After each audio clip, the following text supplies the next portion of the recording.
Suddenly, out of the black wall of jungle, a deep hooting sound turned into a human voice.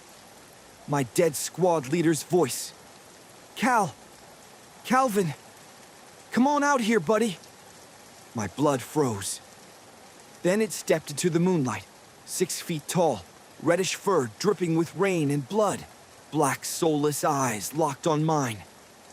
And it charged. This is the true story of the night I came face to face with the Ngoy Rung, what the Montagnards called the Jungle Wildman, and what we call the Rock Ape. A creature the U.S. Army never officially acknowledged, but every old-timer in the Central Highlands knew was real. And what it wanted from us still keeps me awake 45 years later. Let me take you back to the beginning, so you understand how something like this could even happen. I arrived in Vietnam in July 1968, fresh out of jump school, 19 years old, from a tobacco farm outside Lexington, Kentucky. I was assigned to the 2nd Battalion, 503rd Infantry, 173rd Airborne Brigade, the Sky Soldiers. My first month was Dak To. I watched good men die in the hills around Hill 875. I learned real quick that the jungle doesn't care who you are. By November, I was a squad leader. By March 1969, I was staff sergeant and point man for a 6-man long-range reconnaissance patrol team. We lived in the bush for weeks at a time, calling in artillery, spotting trails, staying invisible. The old-timers had been talking about the rock apes since before I got there. At first, I thought it was bullshit. Campfire stories to scare cherries. Big hairy bastards on Monkey Mountain, they said. Throw rocks the size of baseballs. Walk like men. Some of them even sound like your dead buddies. I laughed, until I started hearing the stories from guys I trusted.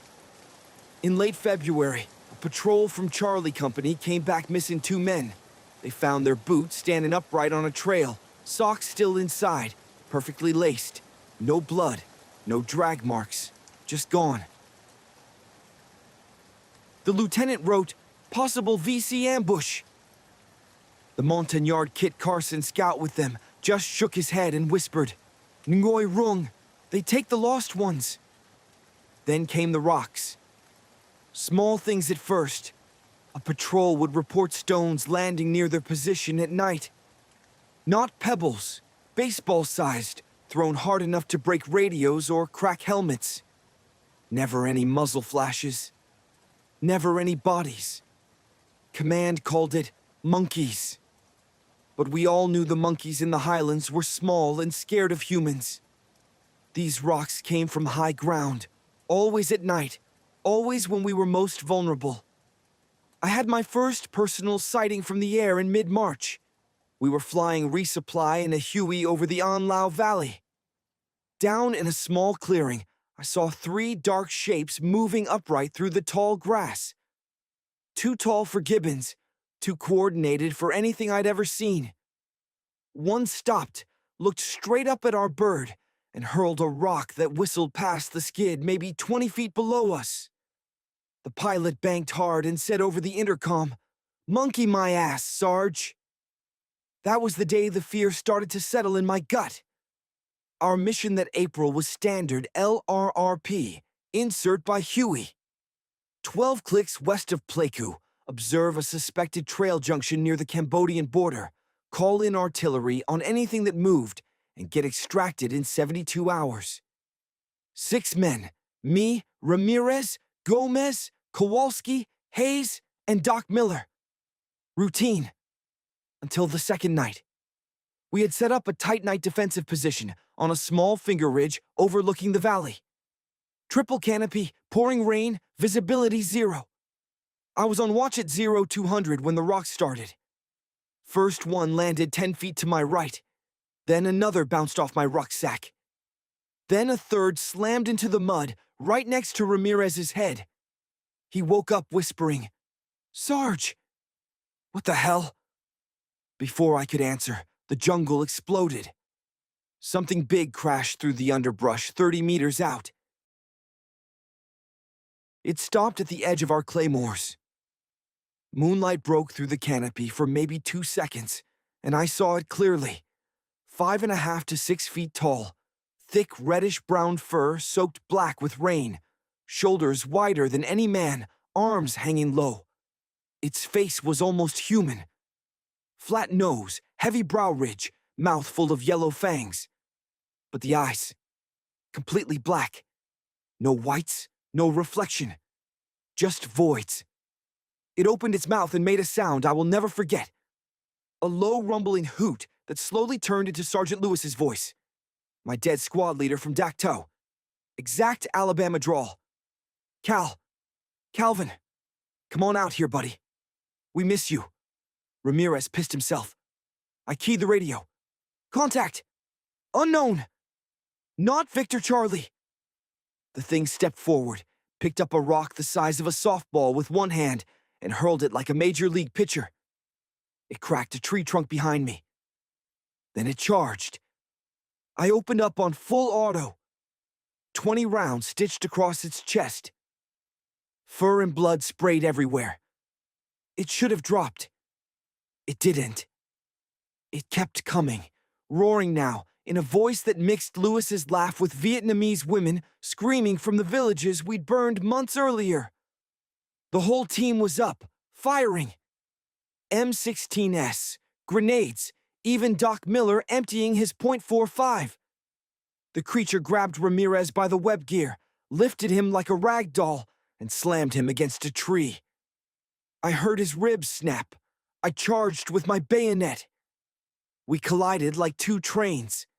It smelled like wet dog and old blood and something rotten. Its huge leathery hands closed around my throat. For one heartbeat, we were face to face. Those black eyes bored into mine, and I swear I saw intelligence, not animal rage, but recognition. Like it knew my name. Like it had been watching me for weeks.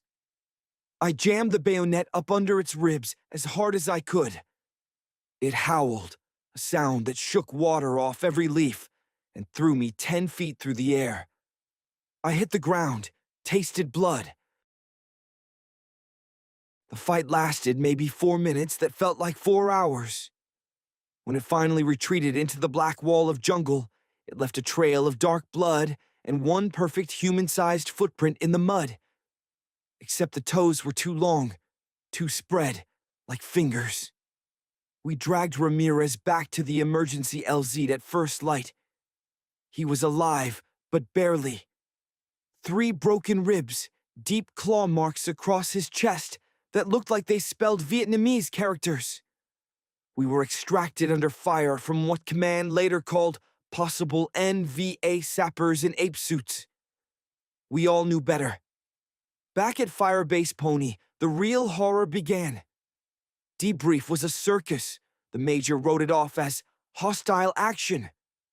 Ramirez was medevaced to Japan and never returned to the unit. They said he drew black-eyed creatures on the walls of the hospital until they sedated him. That night, I lay in my bunk and heard it again. The hoot turning into Lewis's voice, calling my name from outside the wire. I grabbed my weapon and went out with 2 other guys. Nothing but rain. The next morning, 3 men from different platoons reported the same thing. Dead buddies whispering from the jungle. One kid from Alpha Company walked out the gate at 0300 and never came back. They found his boots 200 meters down the trail, socks still inside, perfectly laced. His body was never recovered. Men started seeing movement at the edge of the perimeter lights, tall shapes that vanished when you looked straight at them. The Montagnard scouts refused night duty. The Ngoy Rung are angry, they said. Too much blood in the ground. They take the lost ones and wear their voices. Command couldn't ignore the missing men and the spreading panic. 10 days later, they launched a full company-sized sweep of the same ridge. I volunteered to go back as lead scout. I had to know if I was losing my mind or if the jungle really was alive. We inserted at dawn. The jungle was dead silent, No birds, no insects, just the sound of our own boots. By noon, the rocks started again. Dozens of them, from every direction. One hit a lieutenant in the helmet and knocked him unconscious. Another smashed our only working radio. We pushed on anyway. By late afternoon, we reached the small clearing where we had been attacked. The blood was still there, dried black on the leaves. And then we found it. An old stone circle, maybe 20 feet across, covered in vines and crude carvings of tall bipedal figures holding spears. The Montagnards with us refused to step inside. "Old place," they whispered. "Bad ma.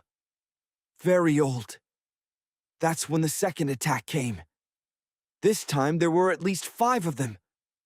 They came from the trees like ghosts, throwing rocks, then charging on 2 legs with terrifying speed. One grabbed Private Gomez and dragged him screaming into the brush before we could react. We fought hand to hand in the pouring rain. Knives, rifle butts, point-blank fire. I emptied 3 magazines into the same scarred creature that had attacked us before. It had a fresh, ugly scar across its chest from my bayonet. It looked at me again with those black eyes, and for a split second, I felt something impossible. Sadness. Like it was tired of the killing, too. Then it roared and backhanded me across the clearing. The fight was chaos. When the dust, or rather the rain, settled, 3 more of our men were gone. We recovered only dog tags from the mud. No bodies. As the extraction Hueys finally came in, I looked back at the ridge one last time. One single Ngoy Rung stood on the crest, silhouetted against the dying sun. It wasn't charging. It wasn't throwing rocks. It just watched us leave. Then, slowly, it raised one massive arm. Not in threat. Almost like a salute. Or a warning. Or a goodbye. I rotated home in December, 1969. The scars on my throat and chest never healed right. They still burn when the barometric pressure drops. I still hear the hoots some nights, turning into voices of men I lost. Official records list the missing as KIA, hostile action. No mention of the Ngoy Rung. The army buried the whole thing under indigenous wildlife encounters. But the story doesn't end there. In the summer of 1975, I was back on the family farm in Kentucky. One night, I woke up to the sound of something heavy hitting the side of the house. I grabbed my old .45 and went outside. On the porch was a single fist-sized rock. It wasn't from Kentucky limestone. It was the same reddish iron-rich stone from the Central Highlands. Carved into it, barely visible, was a tiny symbol that matched one of the carvings on that ancient stone circle. I never told anyone. Sometimes, even now, in 2014, when the rain falls just right and the wind moves through the tobacco fields at night, I hear it. A low hooting that slowly becomes a familiar voice calling my name from the dark edge of the woods. I don't go outside anymore after dark. And I still wonder, did we invade their jungle? Or did the jungle decide to invade us back? Some nights, I think maybe the Ngoy Rung weren't monsters at all. Maybe they were the only thing still trying to protect something ancient that we were too loud and too bloody to understand. Maybe they're still out there, watching, waiting, remembering every single American boot that ever touched their ground. And sometimes, they still call our names.